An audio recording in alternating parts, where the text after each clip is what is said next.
Hi, what's up, guys? Javen back for another episode. Big up. Just before I start, I want to say big up to the subscribers. We're 90. We get subscribers. Come on, 10 to 100, guys. Come on, subscribe. I see the analytics. A lot of people coming in and watching you. You ain't subscribed, man. You ain't subscribed. You're missing out on some good content. Subscribe to the channel, and then you get more content in your feed. You know. Also, yeah, guys, keep hitting the like button, and also, yeah. Just the 90 subscribers that keep coming back to watch the show, I appreciate you. I do. You obviously you've been with me. The reason why I appreciate you a lot because you've seen the development of the channel. You've seen it start to where it is now. You've seen what I've been doing, what this channel's been doing. You've been seeing the kind of shows that I've been doing happening on, whether I'm talking to you about myself or I'm doing it with someone else. You've all seen it. So guys, I appreciate you for sticking around, returning, the people that are returning as well. I never see any new people that will come across it and they like it. Yeah, so do that. Hit the like button, get the algorithm going as well, please. Thank you. Yeah, guys, I just want to talk. This will be not too long, but I just want to talk about what I think is very important at the moment in this current era we're in when it comes to like the job market in terms of jobs availability at the moment. Employers, it's an employers market. An employers market, not employees. I was speaking to a few people.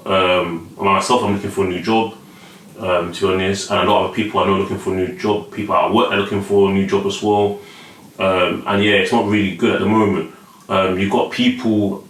It's very bad because you've got people that are applying to jobs. I'm applying to jobs, get frustrated. I was talking to my friend about this the other day as well, close friend of mine.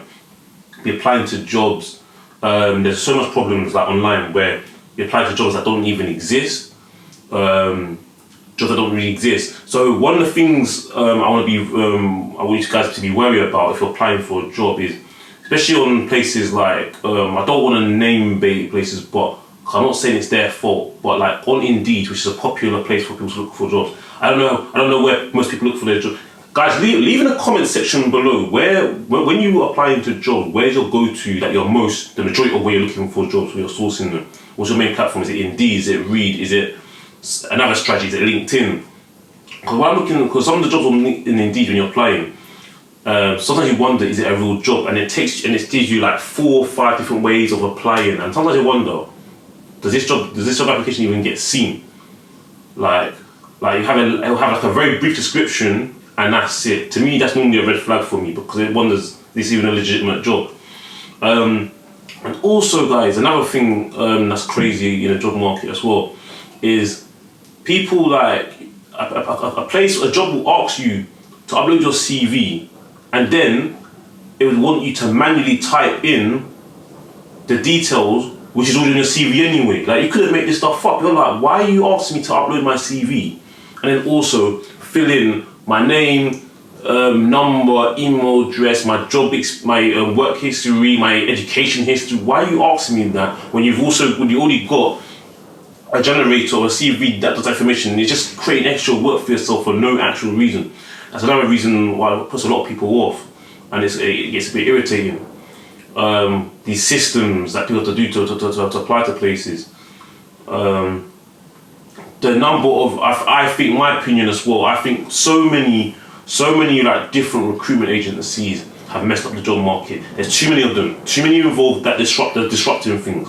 You have, you're jumping through hoops to go, when they're saying, oh, you can apply in 4 or 5 different positions, I don't think it's a case of preference. I think where some of the things you may be applying to via a different route, let's say, option 1 you can apply here, option 2 this, option 3, option 4. Let's say you pick option 4, it might be a thing where none of the applications even get seen, but option 1 was. And it's all these things that can confuse people.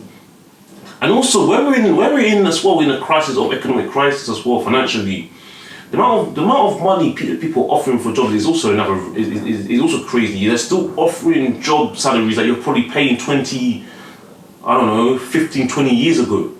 Like, you've got to offer more money now. You can't keep offering like 18 grand, man, 21 grand. Like, what are you doing? How are people going to live? Things like that. Then people will say, oh, it's a capitalist market, or people are going to try and save the money. But then you're going to not have people. What's going to happen is people that are smart, I'm not gonna lie, what they'll do if they see that, especially if they've been out of work, or they're in a job that they really can't be in no more because it's such a bad place to be in, they may take the pay cut and take that job for like that's paying peanuts. Let's say, I don't know their circumstances, let's say they're living at home, so they can afford to kind of get away with it with that salary. Get into work, take that money, and then cut after like a month or two. Do you understand? And then find another job, and they'll be looking for another job because that's what they'll use it as, and then that position gets reopened again. So those recruitment agents, those companies are actually, they're not thinking of the long-term picture, they're thinking of the short term of how you can get everything going cheap. That job will go back for advertisement again. You got to pay obviously the job agencies and recruitment agencies to advertise the jobs because they're going to get their cut to do that. Go through a hiring process, it's going to cost money, time, yeah. It's all mad. But yeah, I'll give you experience the other day. So I actually applied for a job. What a waste of my time. I applied for this job, yeah. I got an interview. The interview happened on a Thursday, so literally the other week.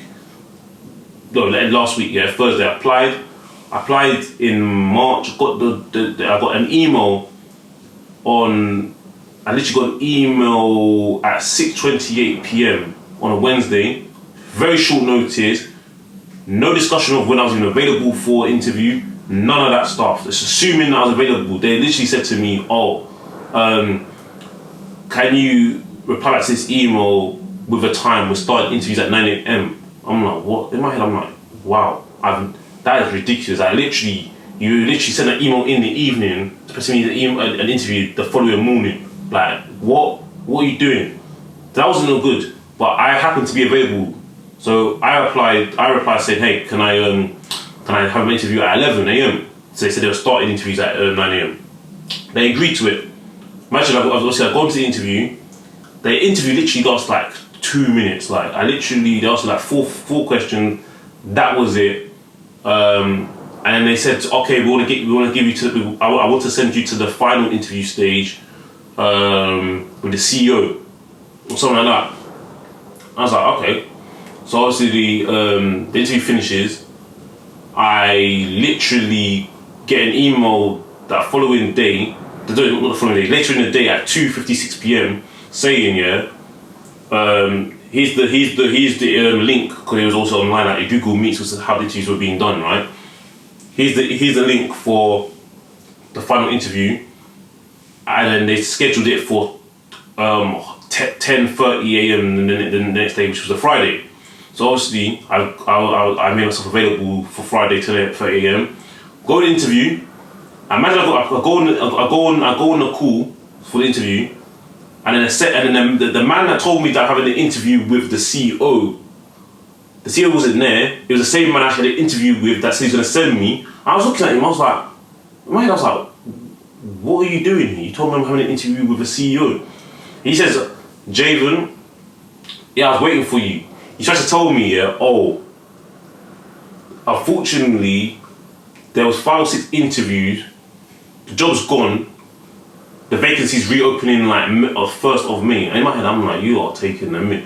So also you got me dressed up, got me all ready for the interview, you wasting my time. You may as well just flipping emails me that, like, at what point did you find out information? You made me sit down, schedule a call with you just to tell me something. And give me all this like waffle about all this stuff. I'm not applying to again. I'm like, yeah, but this is the kind of stuff that people are going through, like the craziness. The reason why I'm saying this to people, because a lot of people are stressed looking for jobs, new work. They got there in a job they don't like. They need to go somewhere else. This is all the craziness. So even though it sounds like if you experience that madness, it's not just happening to you, it's happening to everyone. It happened to me. This is a prime example of what people are going through. Just dumbness. Like, we all need money and money fast, especially in this economy, yeah. And you get messed around more and more by all these like different ways of people trying to get into like employment. Like, it's getting worse, man. It's getting worse. You got entry level jobs asking for all this experience. Like, you have entry level jobs in new industries. Let's say you want a career change. Like, you apply, it will look good, and you know that you could probably do the job. And they'll literally say entry role, they'll pay, and then they'll say that, oh, they provide training, and then they want you to come up with all this experience. Like, what are you doing? Or sometimes they keep this list where a lot of these jobs lie, like this ideal candidate list. They give you this exhaustive list of all these things you're meant to be bringing to the table, and then try to say that, oh, we don't necessarily need this, but we desire this. But we know what, that you don't need this, but it's an advantage. And I'm like, bro, all this grey area with these jobs is confusing people. So that's why I'm saying, if you think you're good for a job, if you really think you can do it, apply anyway. Like, I'm gonna lie, especially if you're a female or ethnic minority. The reason why I say this, because it's statistically proven that if you're ethnic minority or a female, if you don't hit every criteria, you're less likely to apply to the role than your white counterparts. And that's actually a statistic that's out there. For those that don't know, that's actually a genuine statistic. Don't ask me why. It's just what's out there. Like, research has shown that. I ain't got a source, but I've seen it in many different reports. So, like, I'm finished uni, so I'm done citing things. So don't be coming at me saying, "Oh, where's your sources?" Yeah, but that's what it is. Yeah, apply for it anyway if you really think you can do it. Obviously, if you only hit 3 things out of 10, obviously don't apply because you can't. But if you're hitting like 60%, 70%, go and apply. Just apply anyway. Give yourself a shot. You never know. Like let go of this imposter syndrome. I said I was going to be a short video, but guys, I want to give you a proper video. Actually, I keep going. Yeah, imposter syndrome, because a lot of you lot are cheating yourself out of a good opportunity, because there's this thing that you don't believe that you deserve something. You have this idea that you're supposed to have very little or nothing. It's a psychological, I don't know, and that could be for many different reasons. Like, a lot of people have been in a position not because they're necessarily more clever than you, because they just went out and then just put it out there. It's an imposter syndrome. This idea that you have to have, or like you may look at something and you think if the salary pays well, you will apply for it because you think that no one will give me that. Just apply for it. Apply for it. Where we're at anyway, you kind of need it anyway, so go and do it. Got nothing to lose. Now, like I said, use nuance, use some kind of common sense. I know they say sense is not common, but at the same time, if you only hit 2 things out of the 10 things listed, obviously don't bother applying because they're definitely gonna pick you, and you're just wasting your time. And also, don't be applying to every job. They say keep applying to every job. You've got to be discerning, because at the end there's only so much flipping CVs and tailored CVs you can be sending, different covering letters you can be sending, all these things, different like questionnaires, just drain your energy. Like I've done this thing where I've sourced 10 jobs, so I didn't apply straight away. Because obviously a lot of the work is finding the job and then actually applying, which is both heavy energy mentally. So I've literally sourced 10 jobs before and then got rid of like 7 of them. I re-looked at it, reread the description again, reread what the process they asked me to go for, and I'm like, I can't bother, I ain't doing that one. I ain't doing this one, and I just kept 3 of them and applied for those. Do you understand? Like, you got to be a bit discerning as well, because there's only so much time in the day. You can't be applying 7 days a week. Like, no, people don't work 7 days a week. Do you understand? Like looking for work is full-time work, but then when you're in a job, you're not working 7 days a week, because you can't do that. So, like, set a schedule. Set a schedule of how much time you're gonna apply. Because to me, like, doing all these jobs is like taking me out to uni, doing all these assignments. Like, you get brain fog. Yeah, you get irritable. You get annoyed. You start flipping monitors. Yeah, you just start taking your hair out. You start hurting your eyes looking at the screen. All these things. But yeah, the job market. And also another thing that's crazy as well. Yeah, is like this goes back to the interview I had the other day. That where they wasted my time with the final interview thing. That basically didn't happen. But in the first interview, this is what these jobs do as well. Yeah, and sometimes they will advertise a salary, and then they'll ask you, what's your expected salary? Why are you asking me these questions? See, that's bullcrap, because they want to play games with you. Because what they want to do is they want to try and this is what they do. They play this mind game where you feel like you don't want to ask too high, so they don't say, okay, cool, you can't have the job, and at the same time, you may say something lower, and then they knew in their head they would offer you more, and they undercut you. So let's say, for example, a job pays, I don't know, let's say the job in the head of mind will pay you 27 grand, and then they'll ask you, oh yeah, what do you want? What salary do you want? And then you say something like 24k. They may, in their mind, they're happy that they saved 3 grand. The negotiations, they'll ask you these dumb questions, like these things, and then you've got to find a way to be like, try and research what that typical industry pays, like roughly. It's not always going to be 100% accurate, but just try, because these jobs, a lot of these things, like, I'm not gonna lie, a lot of these employers are like, they're crafty. I'm not gonna lie, they're not all straight. Just because they're in the system of the matrix of working, they're not legit, you know. Like, they'll try and like undercut you, they try and like shaft you, like try and like bump you, like try and like stop you from getting what you deserve. And because you agreed to it and you accepted it, that's what it is now. And they're trying, that's how they get you as well. Yeah, it's mad. I've seen like the mental gymnastics that they do. Or sometimes the jobs, there's jobs and they don't disclose the salary at all.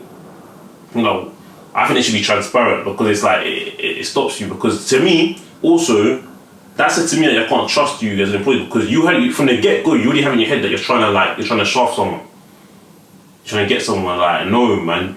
Pay people for what they're worth, and you get true value. That's why people keep bouncing them.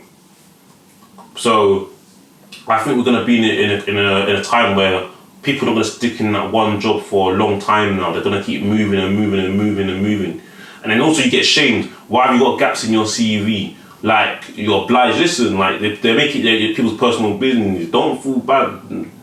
If you've got gaps in your CV, try and find ways to make that time effective. You know, do things, hone in on new skills, do what you need to do. It's not always necessarily a bad thing.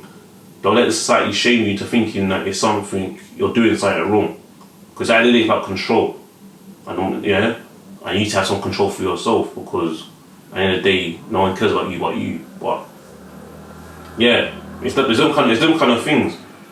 So yeah, like, obviously, stay strong. Yeah, I wanted to talk about that as well, because there's so much going on. I'm like, bro, people, it's going crazy for people. It's playing with people's mental health as well. But yeah, guys, again, please like. If you're new around here, subscribe and hit the like button. If you're already subscribed and you watch, hit the like button, please. Boost the algorithm. Get the subscribers up. And then also content. I'm enjoying this. I enjoy doing content. I enjoy doing this stuff. You know, and that's like the best thing. I think that's the best thing for both of us. Anyway, guys, up till next time. Peace. Catch you all another time.